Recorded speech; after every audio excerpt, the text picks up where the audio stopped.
Hey Siri, place my phone on Do Not Disturb.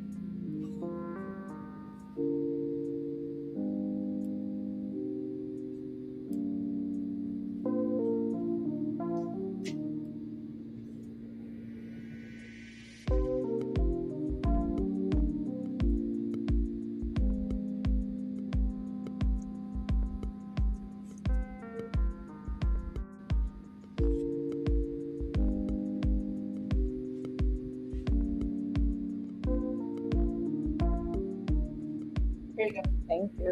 You're welcome.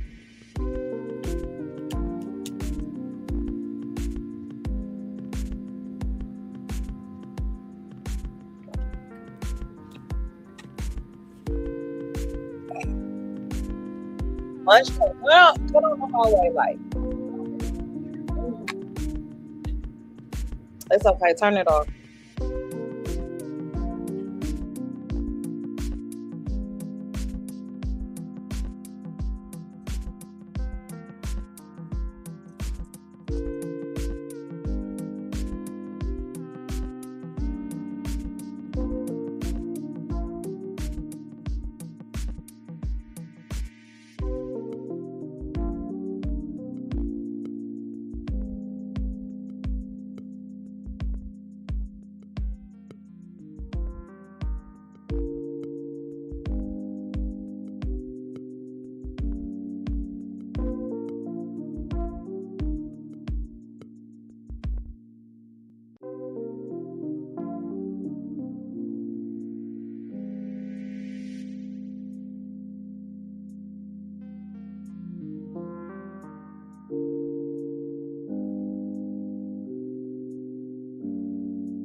All right, everybody. Sorry about the short delay, but we are here.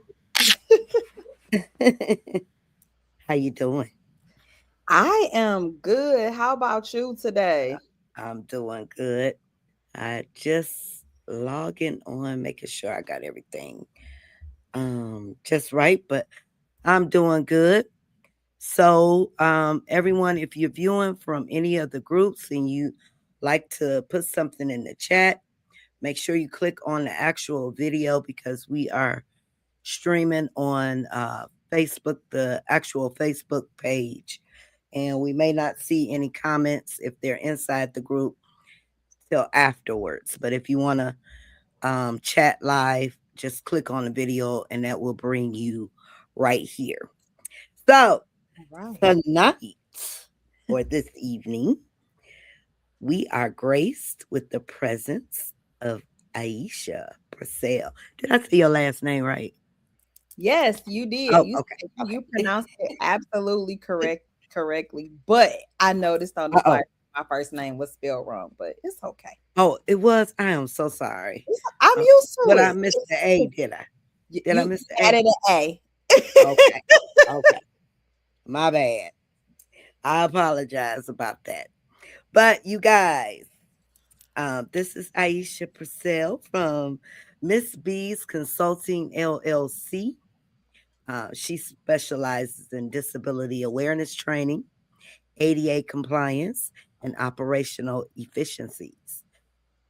With 14 years of experience in public service and advocacy, She partners with schools, nonprofits, and organizations to build inclusive, legally compliant environments.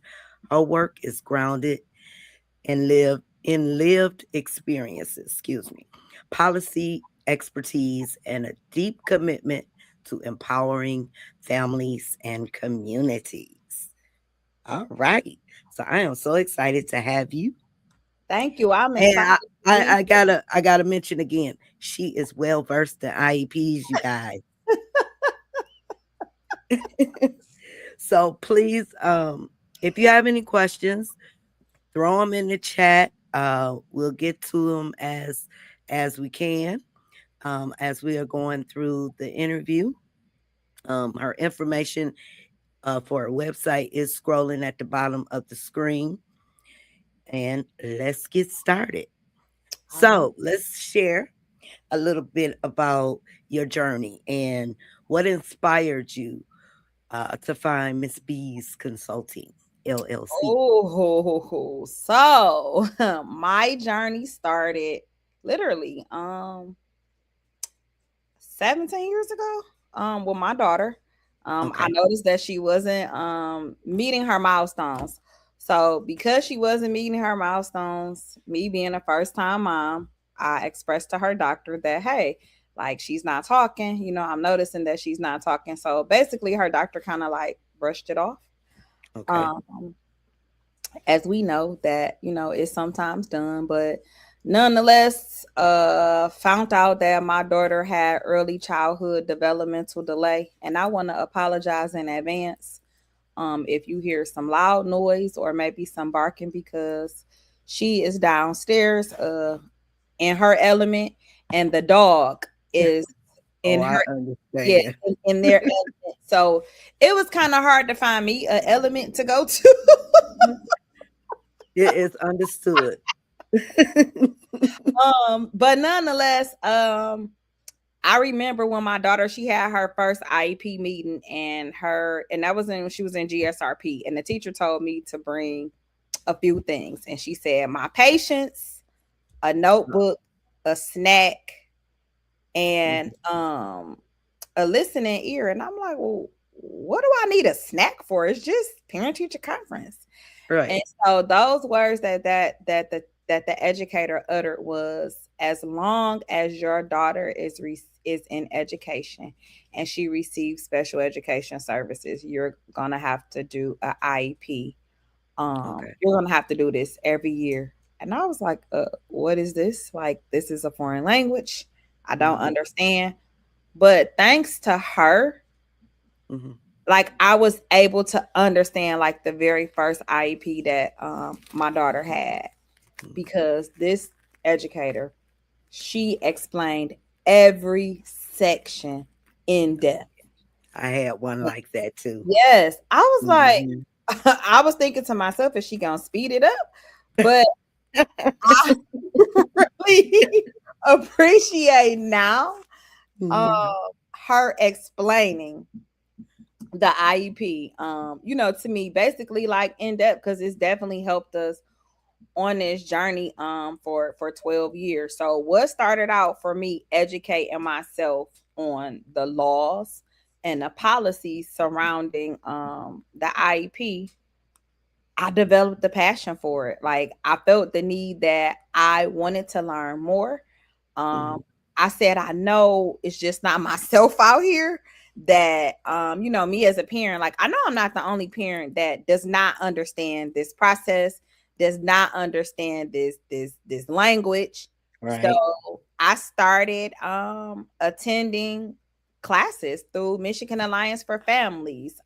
Anything IEP I wanted to learn, because I felt it was important to be a part of this journey for me and this beautiful now young adult that I have. So my daughter, definitely that was my inspiration and started Miss B's Consulting. I something that I learned is that a lot of businesses are reactive and Mhm. they're not proactive. So Okay. I focus on being proactive instead of like reactive to a situation or a circumstance. Okay. So It's been 14 years now since you've um, been with the in consulting. So what was the aha? This is something I can, help other families with. I mean, that moment you sat up and said, "Mm-hmm, I'm definitely, I need to help somebody else." So for 14 years, I worked for the lovely state of Michigan, and I Okay. decided to donate that job back to the economy because it no longer served me any purpose. I was finding that a lot of families did not know how to like navigate the systems and make the systems, basically connect. So I believe it was about maybe 5 years ago when I said, "Oh, I can do this." Like, I see that, like a lot of my clients when I work for the state of Michigan, they didn't know that their kids could go to school. Like, they had this, Really? yeah, like there are so many families who children are not in school.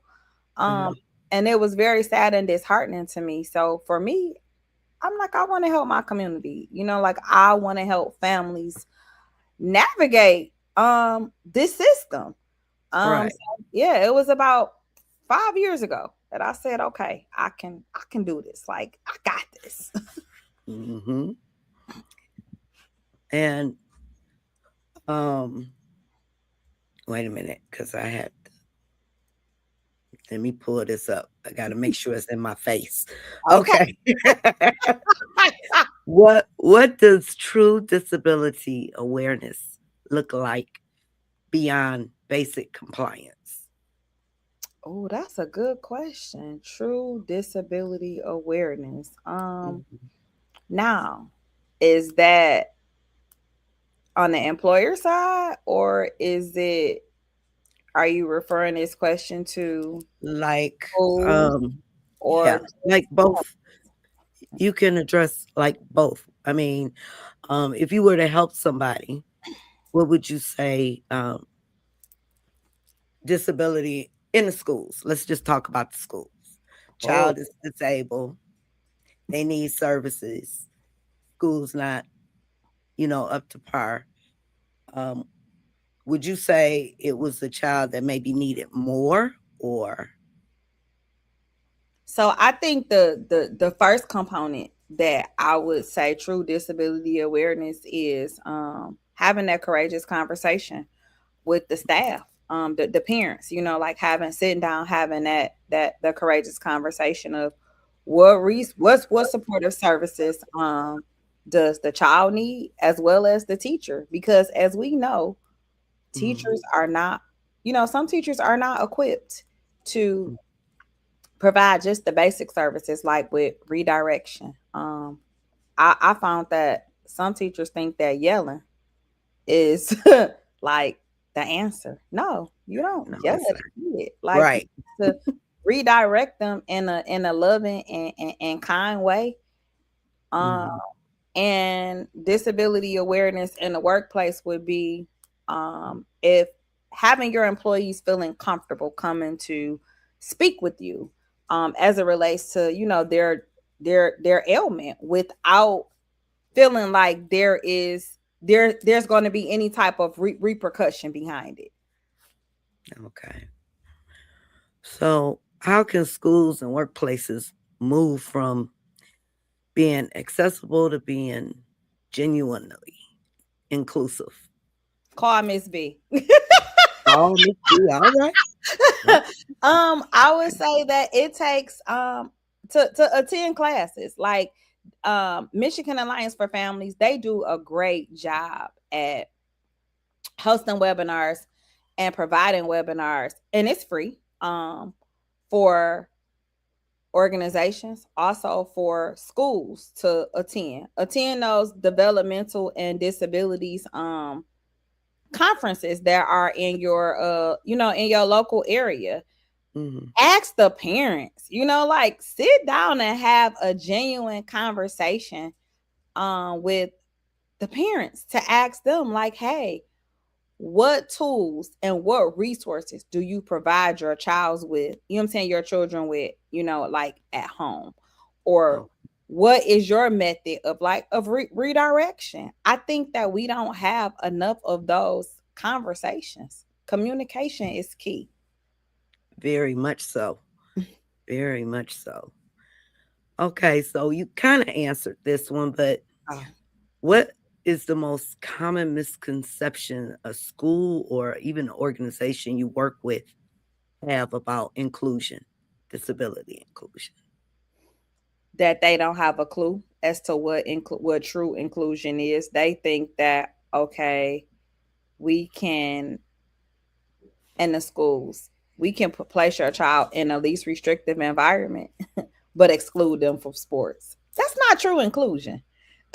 Like, Right. that's like Exactly. that's to me, that's an oxymoron. Like, that's not true inclusion at all.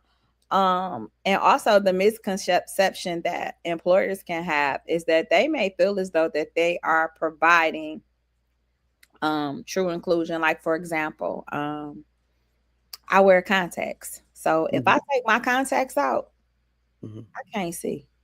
Like, I'm literally blind. So I happened to have surgery on my eye and I needed like a glare screen. And my Okay. employer at the time was like, well, basically, you why do you need this glare screen? Hmm. But what are you gonna do with it? I'm like, it's a glare from the computer that, like, until my eye strengthens back up, like, I'm going to need to, having it. And at the time, like, I didn't feel comfortable going to tell my employer because I had the surgery and I came back, to work. I was feeling fine. It was just the point of the matter that I required the glare. I needed a glare screen. And they weren't, like, understanding as to why I needed this glare screen. Um, Hmm. it was just like a long thing to do, in which I had to like pull up like ADA compliance to Okay. show them like, hey, this is what it's for. Um, like, you all aren't, complying. Working for the state of Michigan, that's what helped me develop my love for policy. I say Okay. that if you can change policy, you can change the world, as Yeah. we see. Yeah. Yeah. Yeah. As we see. Yeah. And it takes a group of us to know and do community to start that change. Hmm. And people, you can reach just one person Yes. and let that chain roll. But what are some of the ADA, since we're talking about ADA, compliance gaps besides that one? you see most often. You see most Um, often in schools. so when we talk about schools, I look at Mars, which is the Michigan Administrative Rules for Special Education. That is one of the things that one of the laws that govern schools here in Michigan. Okay. And we also have IDEA, which is Individuals with Disabilities Education Act. So that Okay. is a big thing that I see, like, in the schools. A lot of the staff, they are not aware as to um again, how the system work, like how, like, there is a IEP, you know what I'm saying, the IEP team, the structure of the IEP team, like, who's a part of it. So one thing that I see that is a big mistake on the school's part and parents' part with the Uh-huh. IEP process is that a lot of parents are not informed that they're not aware that there is a section on the IEP. It's called a parent input statement.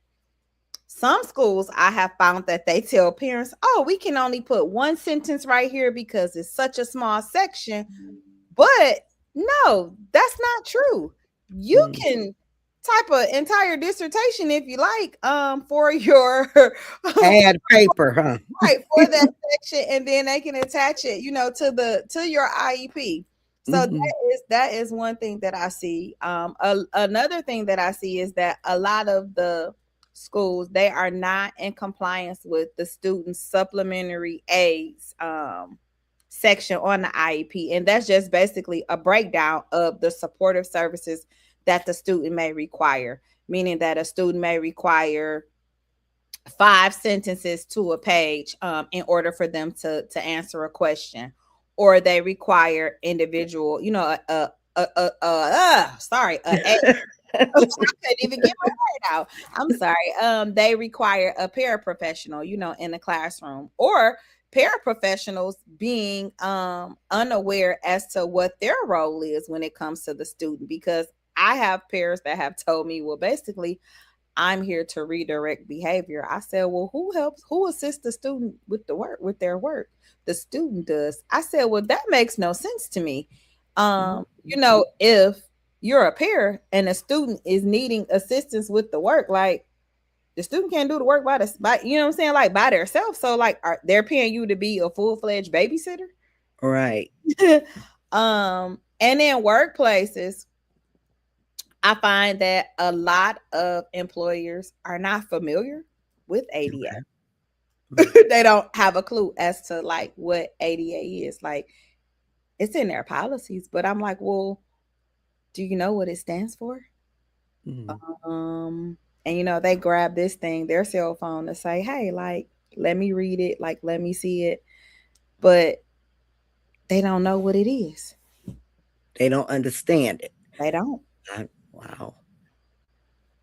And for the ones who do, what would you tell leaders who feel overwhelmed by all these requirements, that are in these positions, but we have someone like you coming to them saying, what would you let them know? I just typically inform them that, the I like to say to be proactive instead of reactive. Because when you're proactive, Mhm. say for example, I had a client who didn't realize that it is a certain amount of seconds that the what is it? Those handicap doors. When you press the button, it's supposed to basically like open. It's a certain Okay. amount of seconds that the door is supposed to remain open, and it's supposed to, like close. And it's like employer, like they were kind of off by a few seconds. And they were like, oh my God, like I didn't realize this. I said, yeah, like it's a timer. You know what I'm saying? You have to set it. Just had a company that installed it, come back out. And they were like, oh wow. Like because they were being sued Oh, because someone got hit with the door. wow. So I think that it's very important to at least peruse through those policies, or Mhm. kind of like download the policy, have it on your laptop, um, and be able to, kind of put in those keywords so that you can review and know like your policies for your staff, and then even sit down and talk to your staff about, those quote unquote unknown or unseen disabilities. Like I said, I wear contacts. If I don't have my contacts in, I can't see. Like glasses do, they don't give me like 20/20 vision. Just blinded. Just blinded. Just Just blinded. blinded. Glasses, they don't help. It's so funny because my optometrist, I said, listen, I gotta take these contacts out at night. Like, are you able to provide me something so that I can see? And he was like, you might just want to take them out when you going to bed. Just keep them in. But Jacquees says, and what do you say to this? Most general ed teachers do not know about special ed. Most special ed teachers are not trained for individuals with autism, just the knowledge of autism. What do you say about that? What do you think about that? I agree. I Mhm. listen, I have lived experience. What's that song? You don't know my story. Only if you knew my story of the things that transpired for me to get to this point with my daughter. Like I can honestly say I have been smiling since August, because she's a senior in high school and she's graduating with her high school diploma. And I have had to thank you, thank you, thank you, thank you. If you knew what I had to go through to battle to get here, Mm, like I am in total agreement. You have some teachers that are not trained, but they're willing to learn. And then on the other hand, you have the other ones that are like basically, I'm just here, for that's not within my pay grade. Like, that's not right, a part of, what I'm saying, my job. So my thing is, why the hell are you here? Like, right. what you here for? Like, you Mhm, need to go. Like, if you're not here to learn about, what I'm saying, special ed and anything else, like, no, you need to go. mhm, mhm. So yeah, that is Jacque said congratulations. Thank Yeah. you. Thank Mhm. you. And I was just about to say this. Autism training should be mandatory for general ed teachers. What's So your thoughts on that? so here's the Um, this thing. is Latricia. I hope I Right. said that right. Hello to you. Hi, welcome. Mhm, Um, so here's the thing: educators are required to have a certain amount of professional development hours per year. mhm, Now, how do they obtain this training? So I'm going to give just like a tad bit of information. So here in Michigan, each county has their regional education service agency, which is the county that governs like your educational trainings. Um, mhm, that's your service area office. So they are to provide these trainings. However, I found that these RESAs, that's what it's called, they okay. charge schools for training. So it's Mm, kind of right. really? Yes, that was my face when I found out that they charge them for various trainings. Like some trainings are free. And they do Mhm, like the bare, you know what I'm saying, minimum. Even when schools have professional development trainings, they may have a staff member train, like develop a training. So if they don't have a clue or a knowledge, any knowledge in anything, about autism other than what they've been handed at the school, what do you think, the training is going to consist of? all No. right. Like everybody going to be lost by the wayside. Shame. So let's get into IEPs. Cool. Mm. What should families know about their rights when navigating IEPs? So I think that is very important.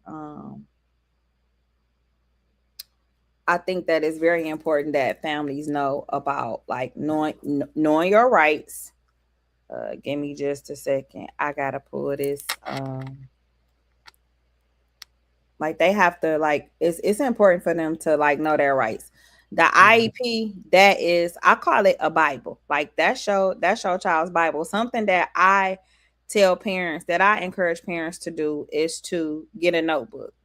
And that's something that I've lived by for these 12 years that my daughter has been in school. I have a notebook that I write down when I talk to the doctor, when I speak with the teachers, the principal, it doesn't matter. I document. Documentation, it mhm, helps. Like it saves. I tell parents that when you communicate with the school, while you want to have a good relationship with them, you also want to put everything, you know what I'm saying, in black and white. If me and Miss Nita talk on the phone at 2 o'clock, I'm gonna follow up with Miss Nita in an email like, hey, based on our conversation, because sometimes when you go before administrators, mhm, individuals, they have a tendency to forget. So you need to document. That's right, Ms. Wyatt. Document everything. mhm, Document. Um, because if you don't, like, it's you'll be in a world of trouble. yeah. I think I kinda learned that lesson too, which you mentioned. Wait, we lost you. You lost me?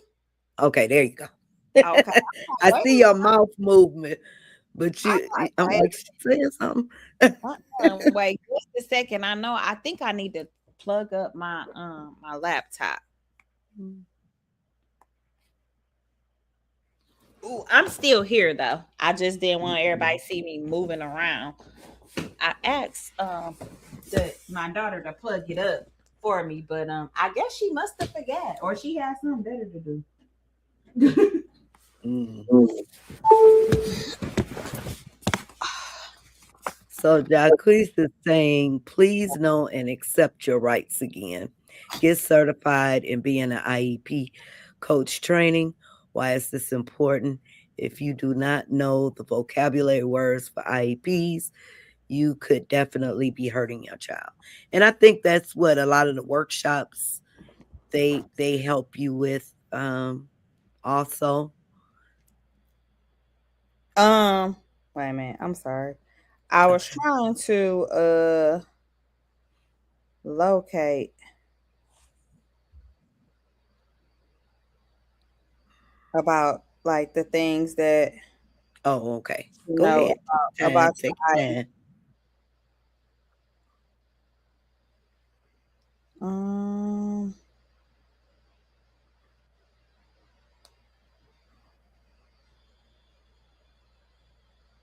you can ask me another question, Miss Anita. You Okay. can come back. So, how can parents become stronger advocates without feeling intimidated by the system? Because, well, I'm looking at Jacquees, where she said become IEP coach, but a lot of parents, that's like for me, for instance, I didn't want to go through that. I would have rather had, someone else kind of coach me through it because a lot of times you don't want to really go in and talk. Guess that's what I'm trying to say. I mean, you will speak up when you get mad, Um, but um, yeah, that verbiage can be something. the So if verbiage the verbiage can be very intimidating, but something that mhm, I learned, and I learned this kind of like 3 years ago. I've always heard it, but I never like practiced it. As parents, don't go to those IEP meetings by yourself. Um, obtain you an advocate. Take you an advocate with you so that you can be a parent in the meeting. Like usually, like we as parents, we handle everything. The doctor's appointments, taking to school, picking up the activities. Be a parent at the meeting. Like when I got my advocate, I was like, oh, this is what it's like. It feels like to be a parent. I can make, how sometimes the school they make they like sidebar comments. mhm. Oh, I can be sarcastic in the meeting. Like, oh, this is great. Or, if they basically are trying to implement something, like your Uh, advocate will speak up and say, like, hey, like, no, like, how do you feel about this? Like, what's your opinion? What's your stance on it? So I will you know what I'm saying? I will also say, like, you know, get you a advocate because like you don't have to, like I say, always have that guard up. You don't have to be the parent in the meeting. Sometimes it's things that you miss. Sometimes it could create a tense, what I'm saying, environment when you are being the parent, what I'm saying, and the advocate. Like for me now, I sit, I can listen in the meeting, I can take notes, what I'm saying, along with the advocate. Like we can talk about, things after the meeting, and uh-oh. say, hey, okay, I want to go and I want to do this amendment, like what do you think? So just not you know what I'm saying, being in that meeting all the time, like unless it's something that you want to do to expound like for yourself. I would Yeah. highly recommend, like obtaining an advocate and like finding an advocate in your area, or your state.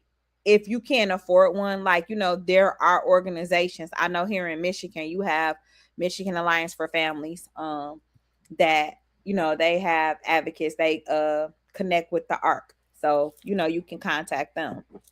Mhm. Okay, yeah, and I see. Jacquees is saying IEP coach training. And again, like for someone like me, Jacquees, um, even if you are familiar and you get the training, for a parent like me that where that is my focus, of course, it's gonna be my child. But I think those extra years too, I think it helps if you kind of feel, intimidated if you have that person next to you. Uh, Definitely. yeah. Um, what red flags should families watch for when they're in the meeting, In the meeting. in the Um, IEP meeting? What is something that you've encountered that was like, wait a minute. them IEPs are the worst. Teachers don't know how to look at the language in the IEP. That's the red flag. When you ask when you ask the instructor or anybody on the team, like something about your child's behavior, like Mhm, basically how do you redirect? Like if mhm, you are telling, like for example, I know for a fact that my daughter, I know for a fact that my daughter, I'll ask them like, hey, well, how she's doing in class, and they'll say great, and I'll say, are you sure? They're like, yeah, she's doing. Is she talkative? Like, can you report to me about my child's, you know what I'm saying, like behavior? Because the behavior that our kids exhibit at home, 9 times out of 10, they exhibit that behavior, like at school. So another red flag, a red flag would be the communication in the IEP. You want to make okay. sure that the goals that they set, that they are measurable. Like these goals are actually SMART goals. They're maintainable, they're achievable for your child, and they're measurable. Like, can my child achieve this? Like, for a fact that if your child knows their ABCs A through J, and they're going to say, hey, like by the time March comes, the student is going to be able to recite letters A through J. But if they already notice, this is not a SMART goal. Like we want to, incorporate goals that the child can obtain, that's maintainable, for the student. You want a working relationship with your IEP team too, like communication. Like I tell families when I advocate for them, I'm sorry, but I am here for the voice of the child. Like even though the parent pays me, like you're paying me to advocate, I am here to see what is best and what's suitable for this child in this IEP. Not what Mhm, works best for the teacher, not what works best for the parent, but what works best for this student. Like within this classroom setting. mhm. Another red flag for me is, let's see, um, when the special education director doesn't attend the IEP, or you have the special education director doesn't attend the IEP, or they tell you that your parent input statement can't be incorporated into the IEP, um or they may tell you that a person that's like on the team, such as the prepare paraprofessional, oh, they're only here for redirection. No, that's not true. Like that's the red flag. And also the behavior piece for your child. Okay. How I know my daughter's IEP is being implemented properly is because I am not receiving those phone calls home about her behavior. Nor is, like, and her grades are up to par. You know what I'm saying? Like she's meeting those goals. Because I check myself, like, hey, like what are you, like what are you doing in this classroom? Like, let me see what's going on here. And I think too, a lot of parents don't incorporate like their entire team. Like at one point in time, I would invite the ABA, her BCBA, and her behavioral tech to our IEP meetings, because I'm like, Me as too. a parent, that's something that you all are doing in the classroom. Like she's not receiving that support. Like, so can we collectively sit together and have a conversation to break down to see like, okay, how can you get her to comply? Um in your classroom. Like, how, let's see how we can work to like redirect this behavior, and also paying attention to the kids. You know, Hmm. like the kids will tell you what their needs are. Right. Exactly. Latricia says, I went to my students' PPT, spoke concerning what was placed on the IEP, and the principal asked that I leave the PPT meeting. Now, what is PPT? Right. Is that like her parent? Yeah, you have to tell me what those initials stand for. Or maybe it's the parent teacher conference. Yeah. So while we're waiting on her to see what that means, let's go into operational efficiency. Mm-hmm. So how does operational efficiency support better outcomes for people with disabilities? How does it support people with disabilities? Hmm. Well, one, you have to, I believe that again, you have to be proactive. Like you have to have a plan. And having a plan, which is meaning that you have to streamline your workflow, so that your employees can, perform efficiently, that has a disability. Hmm. Meaning that, do you have a specific, like, some individuals are visual learners, some Right. individuals are able to, learn through repetition. So using like assistive technology devices to you know okay, she said planning and placement team. Like, say you have a employee that may not articulate their words well. So you want to ensure that they have assistive technology devices, to get that work done, ensuring that their policies are aligned and it's practical for ADA. Also, you want to make sure that your liability compliance, you know what I'm saying, is you want to reduce the liability costs, because again, a lot of employers don't understand, by not complying with ADA, it saves you from like those lawsuits, like the one I was telling you about, the person with, with the door, with the door. You have to Hmm. ensure that your policies are understood by your staff, like, and it's not just written. Like, let's sit down and let's have a conversation about, this policy, about the Americans with Disabilities Act, because it's here for a reason.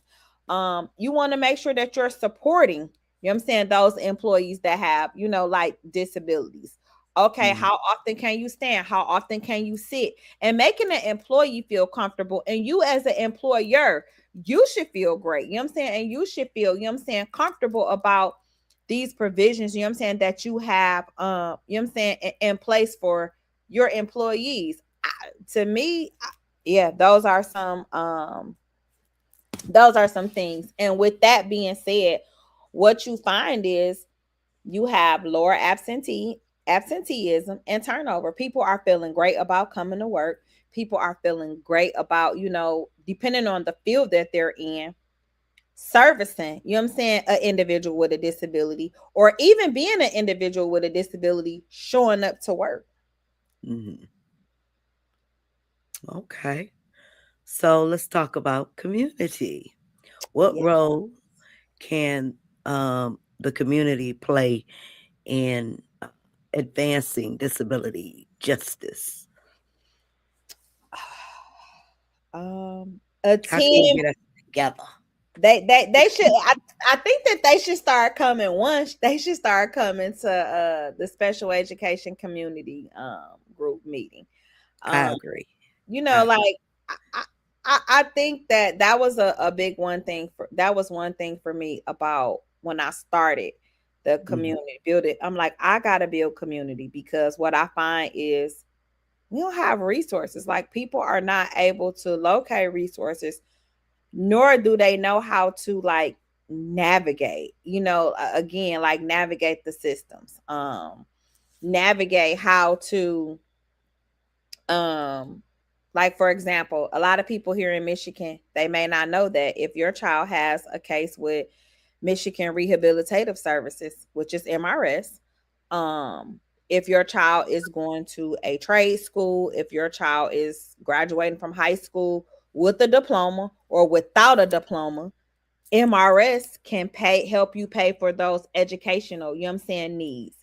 Okay. Also, if your child is graduating from high school with a diploma, if they Hmm. have Medicaid fills in, for some of those gaps too for individuals with disabilities. Um, building community, partnering with organizations. Like I think that some of us are just that we can just be like, okay, you're with Autism in Us and she's with Miss B's Consulting. Well, I ain't gonna work with her and her organization, but guess what? We doing this like we're spreading awareness, and it may be like two different things. Like you focus on self care, And mine parents. I'm and more for the parents. yeah, and mine is like the But kids. I can share Yeah, with the parents what you do because they yeah, may need you. yeah, and They that's how need we you. build community. And I Yep. share with my parents, like, hey, I let a Mhm. few parents know, like, hey, y'all, Autism in Us, they got their sweatpants and mimosas event coming up in Mhm. in next It's April. time So to like, relax. yes, like we need to go relax and wind down, but Mhm. definitely like sharing resources, Yeah. sharing Yeah. other organizations, because why are we holding on to the resources? Mhm. Like Mhm. why? Spread the love. Gotta Spread spread the the love. love, spread the wealth. Mm. Now tell me, what changes would you like to see most in the disability policy or education over the next few years? What would you like to see Mm, happening with policy? I want to see. You said what policy? Yeah, disability policy. What Hmm. would you like to see? And education.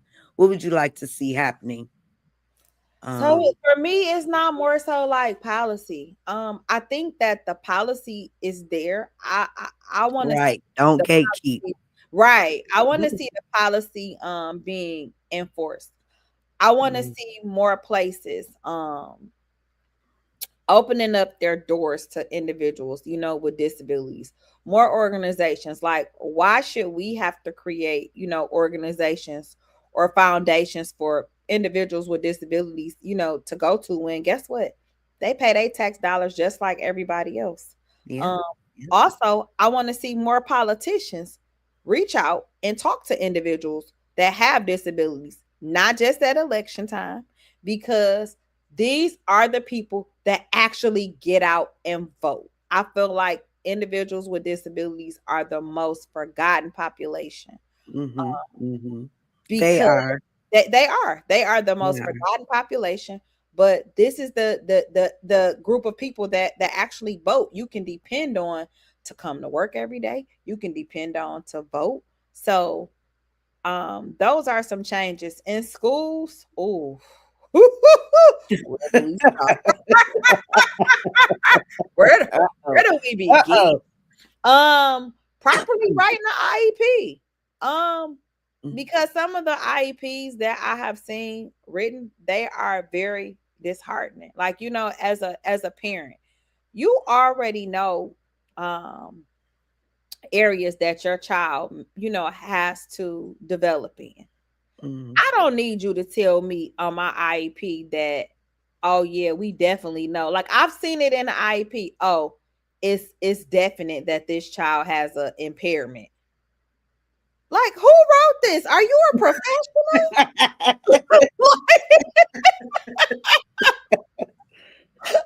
Like, honestly, like, who wrote? Did you write this? Did somebody proofread this behind you? Because just why did you think that this was, okay? Like, as a parent, we have feelings too. Yes. Like, and yes, these are our kids. These are Mhm. our babies.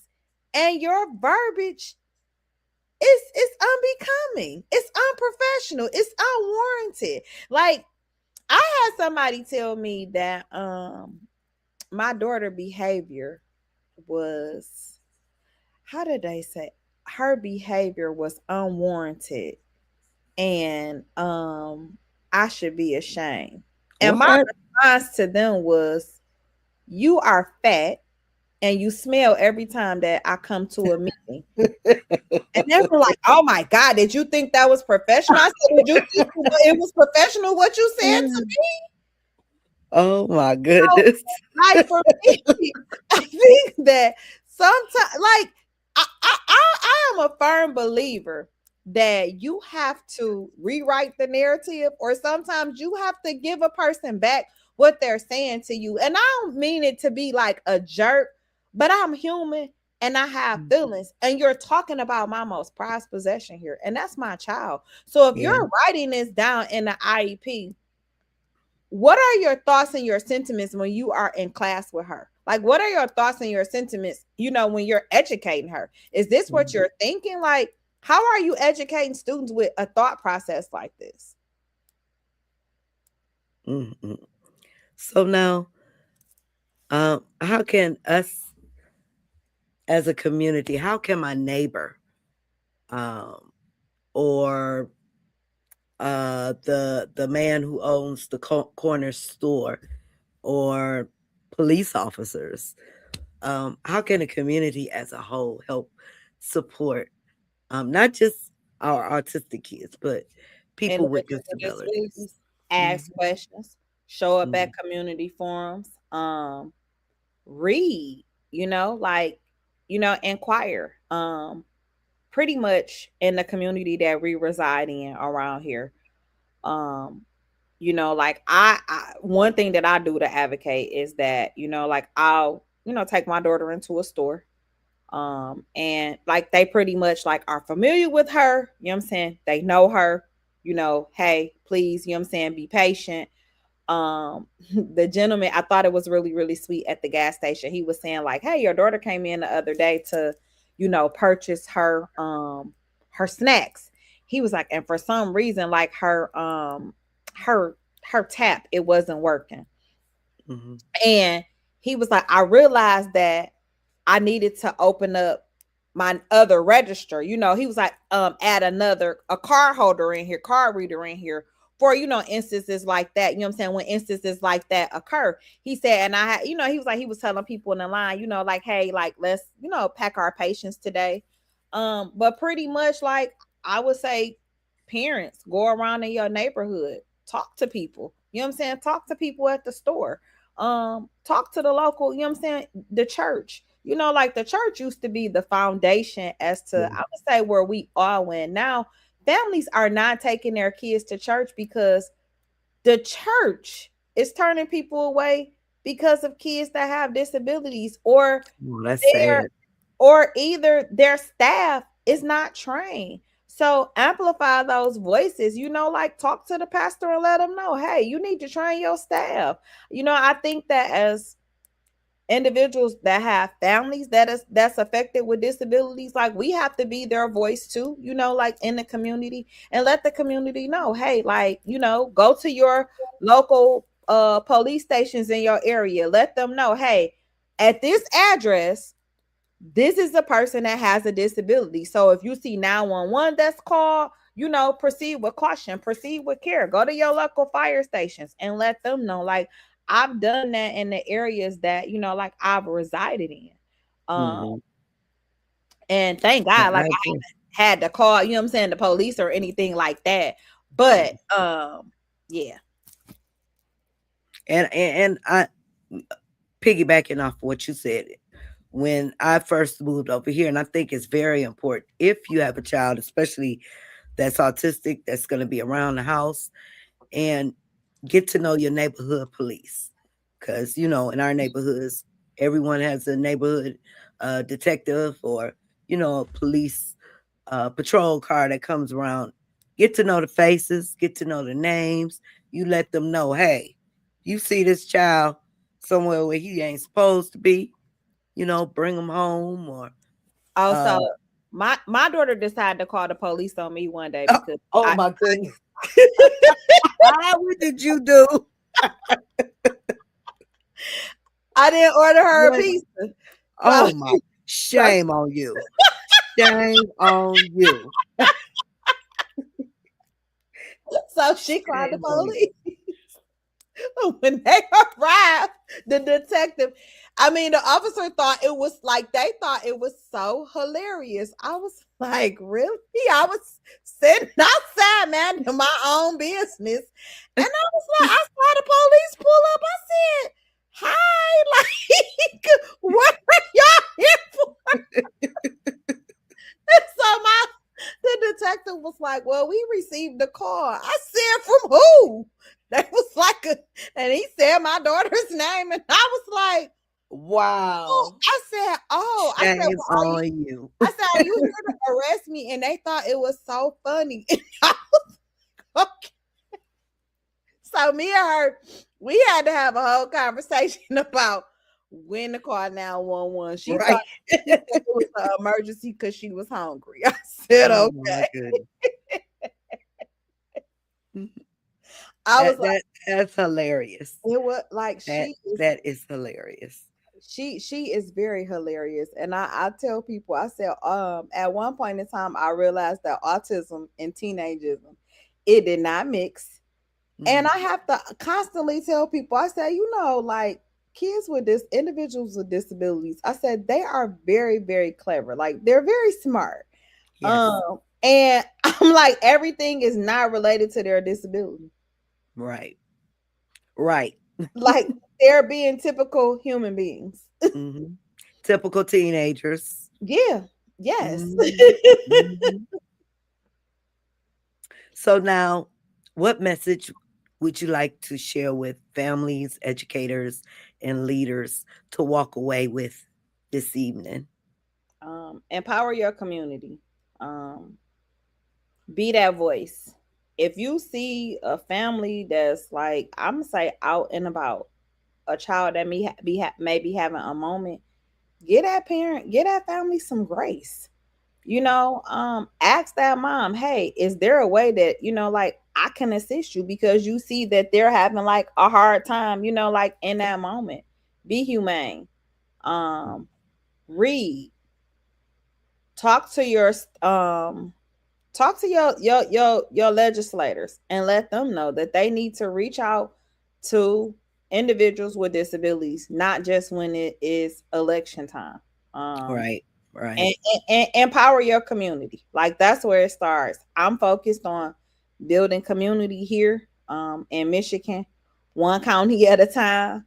So that is the focus. And I thank Ms. Nita because she has been joining me as well in building community, and Tiffany. So I appreciate you Is ladies. Tiffany still here? I I seen her pop Yeah, in. I saw her pop in earlier. Okay. But yes, like it's important for us Yeah. to build, I'm saying? Like we have to build community because Mhm. without community, we don't have, I'm saying, anything. Like our we just gonna be, in a silo by the wayside. Yeah. And also for families, don't sit in the house with your kids. Get out. Take Mhm. them out, Mhm. allow them to be out in the world, out in the community, because that is what they need. So what if they have a meltdown? Yep. Adults have meltdowns too. Mhm. Like, and Take them to the store it because just people gotta see them. People definitely, gotta see them. definitely, like, how Mhm. many meltdowns like my daughter has had in the store, and I'll be like, okay, she's having a moment here, Mhm. It's I it. just The smile shift and is keep going. over. Yeah, like, okay. And it's also when you get out, it's good you run into other parents, and conversations start. And that's Hmm. another way to help build community. A It lot of is. yep, a lot of It's conversations because start. look, us mamas, us parents, we recognize. Like Mhm. Yep. we You see me? I see like, you. okay. Ooh. Like definitely, like we know. I think another thing too that I want to say to the community is sometimes, I've noticed that a lot of parents, like we have our own trust issues. And I think that it lies within us where Mhm. we haven't healed from some of our past, like traumas, and we can't impose that on, others. Yeah. I remember in the beginning, I felt like I was given a bookshelf to put together without the instructions. And it's like now that I have the instructions, what do I do with them? Like how are we going to navigate? Like I said, we on a new journey of life. We are a adult now. So it's like, Mhm. oh, okay, like how am I going to, navigate this? But I say to parents that you have to find people that you can trust, because guess what? Yeah. You gonna get burnt out. Yeah. Oh Like yeah. caregiver burnout is real. Like I'm Mhm. here to tell you that it's real. I had caregiver burnout. It wasn't a good feeling. I didn't Mhm. like it. And guess what? It was nothing that I can do to control it. And it all came down like at one time. Like my daughter was hospitalized. I think I walked dead smack into the the living room table. My cocktail table. It the cocktail table been there for years. How I didn't realize it was there, I don't know, because I was so focused on, okay, I gotta get down here to this hospital with her. Mhm. And I injured my toe, my body, Ouch. yes, which that was very hurtful because it was my baby toe. And I'm like, I I can don't have a bone. imagine. Yeah, the doctor was like, I said, well, do I go to the hospital to check on myself or do I need to go check on Mm. her? And Uh, nonetheless, that no caregiver burnout is really, really real. Like yeah, it is. I injured my toe at that time, and then it was like my body just shut down on me, where I could Mhm. do nothing but like sleep and rest. Mhm. Like so you have to build your village, and your village is not always gonna be your family. It's a plus if it is. Exactly. It's a plus Oh, if oh, it oh, is. But exactly. like definitely you have to build your village because you need that time to yourself. Like you Mhm. definitely do. Like that is something that I learned, and therapy helps. Like Yep. people say Oh like yeah. I'm gonna talk to God. Yeah, Mhm. Jesus is real. Don't get like I love God. I love the Lord. He is the head and savior of my life. But Mhm. therapy like truly helped, and get you that And village. don't be afraid to get therapy. A Yeah. lot of people will say, "Well, I don't need this. I don't need." There was a point in time a couple years ago, 2023. I I was getting a divorce. My father died. I lost my father. I Oh. was sick. I was sick, Mhm. but I hid it. I kept it to myself, so a lot of people didn't know. Well, some people Functional know because depression. they knew me. Yeah, Yeah, you know. functional depression. And it took a while. And it helps when you talk to somebody and let it out. Don't be afraid to seek out help at all. And especially like you said, caregiver burnout, and especially when you're dealing with that. You're going through that kind of stuff. And then you have to care for, your child on the spectrum. And that's on a whole nother That's level. a whole nother right. Definitely, like it's a whole, you know what I'm saying, another level. Mhm, And then mhm, also getting them therapy. Like me and my daughter, we have our mommy daughter days where we go and we may get a massage, we may get a pedicure. I tell mhm. her, hey, like let's go for a walk, let's do some yoga. Like you definitely have to do things to keep your mind and your body Yep.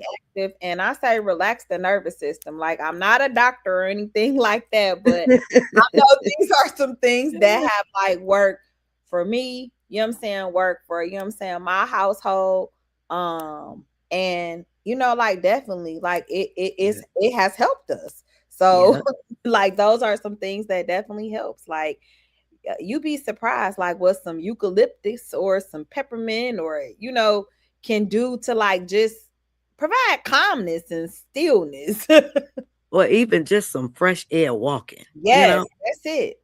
That's it. I Mhm. tell my daughter, come on, Mhm. let's go for a walk. Or sitting on the porch and getting some sunshine. Like, Yeah, yeah, yes, exactly, exactly. So how can people connect with you? Well, first, we've been talking about Michigan. Let everyone know, um, Miss Bees, who do you service? Are you willing to speak with people out of state, or you just stay within Michigan as I far as service the entire United States, okay? and I just recently received my first client over in Canada. So I want to say that I'm What, global Canada? in Canada, right next door. So that makes me global. Wow, that is awesome. Yes, Wow. yes, yes. So yes, I conduct trainings. It can be virtual. I can come in person. I service all 50 states and like I said, now Canada. So Mhm. That congratulations thank for you. that. Thank you. That's really awesome. Wow. Yes, we Another are country. Wow. a whole nother country with a whole different Mhm. set of rules. And I'm always inclined, like when I talk to other people in other states, like how their laws are as it Mhm. relates to, like disability, rights. Like as of right now, I think Colorado has the best like implementation and services for families with disabilities. Okay. Colorado is Yes, okay. Colorado. That's not a place that I would want to move because it's too cold. Yeah.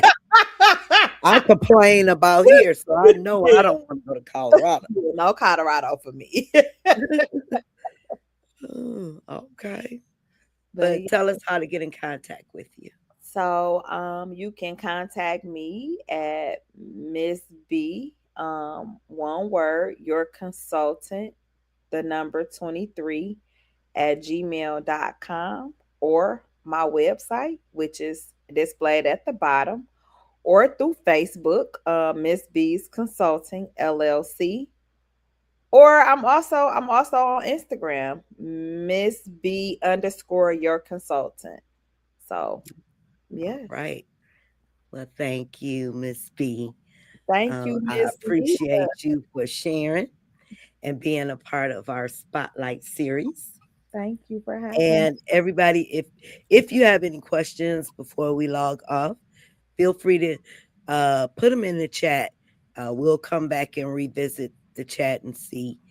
And please reach out to Miss B if Yeah, you have any I would questions love to. or And you Miss need Wyatt, keep up the great work. Being what's a that? Miss, I was telling Miss Wyatt, keep up the great work.